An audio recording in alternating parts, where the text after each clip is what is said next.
I don't know what's more confusing, learning astrology or just being a human. Moonday Musings is here to help with that.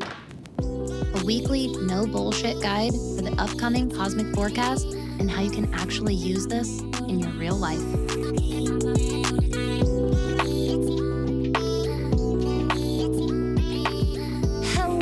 Neighbor. Happy Monday, my friend, and happy Moonday, and welcome back to another episode of Moonday Musings. If you've never been here before, hello, welcome. I'm Danny. I'm that witch next door. Welcome to our witchy little neighborhood here. I'm going to be your host, your guide, your mentor, your instructor, your spiritual bestie in all things modern witchcraft and cosmic living. Here on Moonday Musings, on the last Moonday or Monday of the month, we reflect and we pull from our reflection our gratitude. And something recently pinged me, a new inspiration, if you will, for this episode. Something that I really love about some of our older episodes, something that this same sentiment has been shared by many neighbors who have been here for a long time, is that we love a card reading around here. And I do always pull a singular oracle card from the Work Your Light Oracle deck on the last moon day of the month. I always pull a gratitude card at the end from here and we go into it together. I had this moment where I was like, I should just do a card reading for the last moon day of the month. So we're going to bring a little bit of tarot back into our regular mix here at That Witch Podcast. And the last Monday of the month, our last moon day episode of the month, take this how you will, our little shadow card on the bottom of the deck is the Four of Swords. Maybe we'll set that aside. We are going to do a card reading together. And this is going to bring us into a nice, deep, introspective place before diving headfirst into all of the energy of the upcoming new calendar month. Here on Moonday Musings, on the first Monday of the month, we go big. Or we go home and we get into the entire cosmic energy of that month ahead. There's a lot of astrology. There's a lot of dates that I throw at you, a lot of little bits and pieces and nuts and bolts to keep in mind. I recommend that you pull out a calendar for that episode or a planner. And you can even go back to it later at a time when you can pause and stop through the episode and kind of jot down little notes throughout your calendar. It's a great way to get the full potential out of all of that jam-packed information in the first moon day of the month. But none of it would mean nearly as much. None of it would land nearly as strong if we did not reflect. We did not pull from that reflection our gratitude first. Everything about the first Monday of the month is set up by the last moon day of the month. The last moon day walks so that the first moon day can run, so to speak. And what better way to lean into our reflection and gratitude episode than with cards, than with the beautiful art of tarot. So I do invite you, my friend, to get nice and comfy. You can even pause this episode right here for a moment and take some nice deep breaths for yourself. Kind of ground into your space, ground into your body. You could even cast kind of a protective space around you, maybe envision a little bit of like a privacy protection orb around you so that you have your presence and you can fully listen and take in any messages that you are needing or seeking here at this time. And I'll be here as soon as you're ready to dive into our reflection card this month. So I want you to take yourself back here a little bit. Take yourself back through this month of June 2026. Okay. This is another helpful place. You could potentially even pause. You could go back in through your pictures that you took throughout the month of June. Scroll back through social media posts that you posted, or you can actually go into your view and like history. It's actually really convenient. You can go look and see what you were consuming, what you were liking, what you were reposting, what you were sharing. This is a great time for flipping through the pages of your planner or calendar.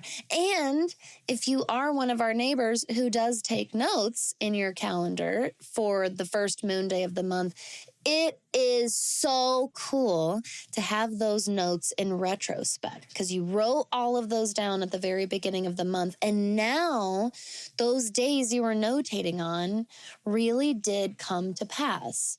And I want you to be as in the energy of June 2026 as it unfolded for you as possible right now, so that you can take in the full meaning of this card that we have here today, my friend.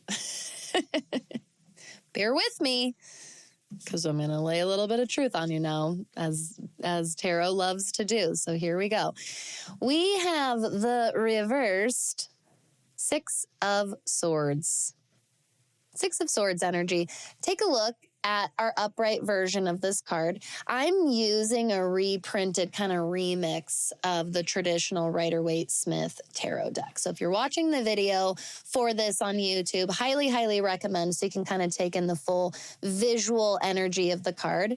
But to describe it for anybody that is listening to audio only, the main difference in this deck was the artistic decision to make black kind of the main color, especially of the sky, but in general, kind of the main background color of any of these traditional Rider-Waite-Smith cards. We have black as the primary background. So here's what the back of these cards look like. This was gifted to me by my mom for Christmas one year. And I'm going to be fully honest with you, it's totally an Amazon.com purchase. But it does mean a lot to me. My mom choosing a tarot deck for me and giving that to me was a very, very kind gesture for her that is very special to me. So I love using this deck because I am so familiar with the imagery of the Rider-Waite-Smith deck. And because of the slight artistic change, it does kind of punctuate and highlight parts of the imagery that I might not have noticed otherwise in the traditional images. So Six of Swords reversed. When we're in the Six of Swords, we are in the energy of packing up, moving on, and leaving behind what is very, very much meant to be left behind. When we are in the Six of Swords reversed, we might be having a particularly tough time letting go. We might be feeling a significant lack of closure right now. You may be going through a sudden loss of some kind. This could be physical death loss, but this could be the loss of a job. This could be the loss of a home, the loss of a relationship, the loss of a promotion, the loss of an opportunity. Something sudden could have thrust you into this place of essentially needing to let go now and needing to move on, and you might not be feeling ready. We might be in Six of Swords energy because change is just particularly hard for us. Whatever we're moving on from is something that we've maybe invested a lot of time and a lot of efforts in.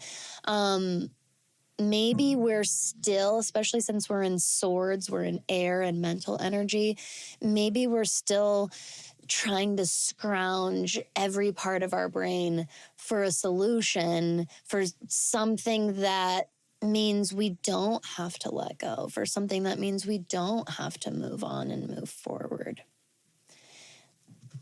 I will say, though, it was interesting that at the bottom of the deck, again, also called a shadow card, we had this Four of Swords energy to keep in mind. First of all, I keep pulling the Four of Swords. So there's definitely a personal message coming through in this card for me. But neighbor, since it's coming through in our collective reading, you must be able to relate to me right now. It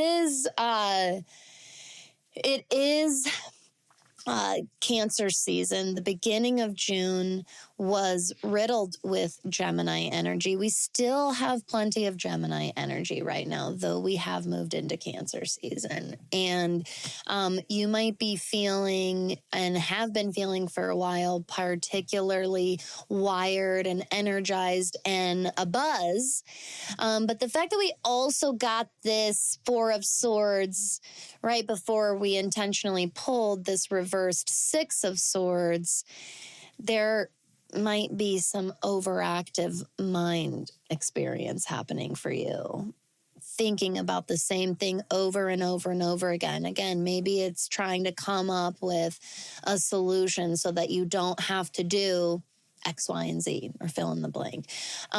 Maybe you've been really thought looping on a particular experience and the way that it went down, and having a really hard time reconciling with what went down. Regardless, your mind is calling for a rest and a break. And I will say that bringing this Six of Swords energy from reversed into its upright position could potentially mean that letting go and cutting our losses and taking a first step forward could be exactly that one-way track to bringing that inner peace and that stillness of mind. So let's keep all of that in our minds here. Let's side burner that message for a quick moment. That's our reflection message, right, from our tarot deck here. Let's pull a gratitude card. Let's go into the Work Your Light deck here. Let's take a nice deep breath. Again, you could also pause one more time and reground again, kind of resituate, cleanse your energy if you'd like.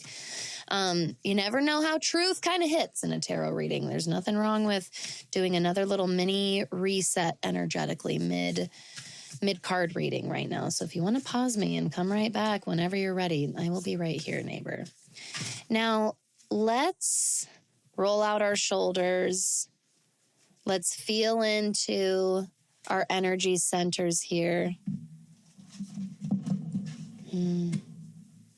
And let's ask for a connecting message of gratitude in the wake of this reflection. I like this. What an inspiration so far. So we got the Starseed card. The message says, what lights you up? I already kind of like where this is going with this conversation of moving on and letting go. I have quite a feeling that moving forward and cutting losses and being willing to let go is a direct line to opening yourself up to joy, to passion, to something that really fills you up and brings you a sense of purpose. So the Starseed card here in the Work Your Light deck says, what lights you up? Starseeds are souls with a double mission: to raise their own consciousness and the consciousness of the planet. They are old souls who have incarnated elsewhere beyond this planet. Many starseeds arrive with a feeling that time is running out and that there is something that they came here to do or create or contribute.